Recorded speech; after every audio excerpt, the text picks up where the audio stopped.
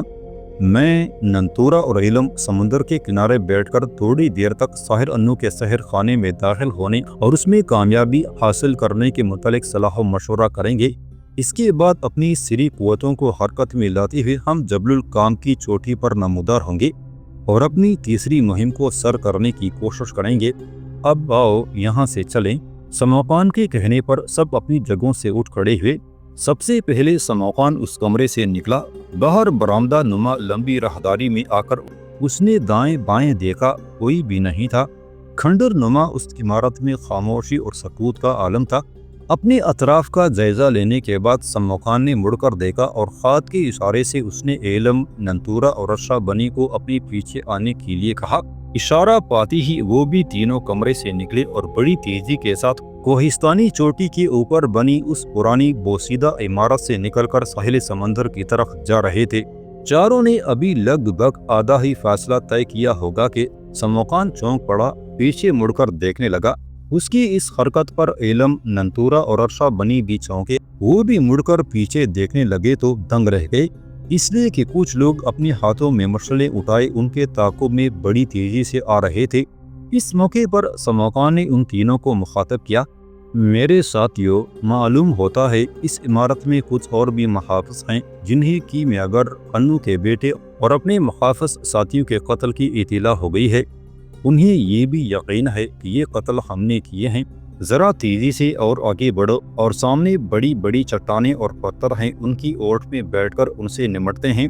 علم، ننتورا اور عرشہ بنی تینوں نے سموقان کی اس تجویز سے اتفاق کیا۔ چند قدم اور وہ آگے بڑھے، پھر سموقان کے کہنے پر وہ سمندر کی طرف جانے والی پگڈنڈی کے دائیں بائیں ہو کے بیٹھ گئے تھے۔ ننتورا اور علم سموقان کے کہنے پر ایک ہی پتھر کی اوٹ میں بیٹھ گئی تھی اور یہ پتھر سموقان کے پیچھے تھا، جبکہ سموقان اور عرشہ بنی راہداری کے دائیں بائیں دو پتھروں کے پیچھے چھپ گئے تھے۔ انہوں نے اپنی کمانیں اور تیر سنبھال لیے تھے تاکہ تعاقب کرنے والے جب قریب آئیں تو ان پر تیر اندازی کر کے ان کا خاتمہ کر دیں یا کم از کم انہیں بھاگ جانے پر مجبور کر دیں۔ تعاقب کرنے والے اپنے ہاتھوں میں مشعلیں اٹھائے جب قریب آئے تو ایک انقلاب، ایک ابتلا اٹھ کھڑی ہوئی۔ تو اس طرح کے پگڈنڈی کے دائیں بائیں جانب سے سموقان اور عرشہ بنی نے لگاتار تعاقب کرنے والوں پر تیر اندازی کی تھی۔ اس تیر اندازی کے باعث ان میں سے کچھ بری طرح چھلنی ہو گئے، چیخو پکار کا ایک طوفان اٹھ کھڑا ہوا اور باقی تعاقب کرنے والے رک گئے۔ پھر جب تعاقب کرنے والوں نے دیکھا کہ ان کے کچھ ساتھی ہلاک ہو چکے ہیں تو زندہ بچنے والوں نے اپنے ہاتھوں سے مشعلیں پھینک دی تاکہ ان کی روشنی میں وہ بھی کہیں تیروں کا نشانہ نہ بن جائیں۔ مشعلیں پھینکنے کے بعد وہ آگے بڑھنے کے بجائے اپنی جانیں بچانے کی خاطر واپس عمارت کی طرف بھاگ گئے تھے۔ سارا معاملہ سموقان کی توقع کے عین مطابق ہوا تھا، لہٰذا وہ اٹھ کھڑا ہوا۔ اس کی طرف دیکھتے ہوئے عرشہ بنی، علم اور ننتورا بھی اٹھ کھڑے ہوئے تھے۔ دوبارہ وہ سمندر کی طرف بڑھنے لگے۔ کشتی کے قریب آ کر وہ رک گئے۔ پھر سموقان نے عرشہ بنی کو مخاطب کیا۔ عرشہ بنی، پہلے میرا ارادہ تھا کہ تم اکیلے کشتی میں بیٹھ کر اپنی مسکن کی طرف جاؤ گے، میں، علم اور ننتورا یہیں سے جبل الکام کے مسکن کی طرف کوچ کریں گے۔ اب میں اپنا ارادہ بدلتا ہوں۔ جس طرح چاروں ہم اس کشتی میں بیٹھ کر اس سمت آئے ہیں، اسی طرح چاروں اس کشتی میں بیٹھ کر تمہارے مسکن کی طرف جاتے ہیں۔ ہم کچھ عرصہ قیام کریں گے، اس کے بعد جبل الکام کی مہم پر نکلیں گے، اور میں یہ اس لیے کر رہا ہوں کہ اگر ہم تمہیں اکیلا کشتی میں روانہ کر دیں تو ہو سکتا ہے اس عمارت کے محافظ کسی اور راستے سے نکل کر تمہارے تعاقب میں لگ جائیں اور تمہیں نقصان پہنچائیں۔ تینوں نے سموقان کی اس تجویز سے اتفاق کیا۔ پھر اپنا خیمہ اور سامان سمیٹتے ہوئے وہ کشتی میں بیٹھے اور عرشہ بنی نے کشتی کو سمندر میں دھکیلتے ہوئے اپنے مسکن کی طرف بڑھنا شروع کر دیا تھا۔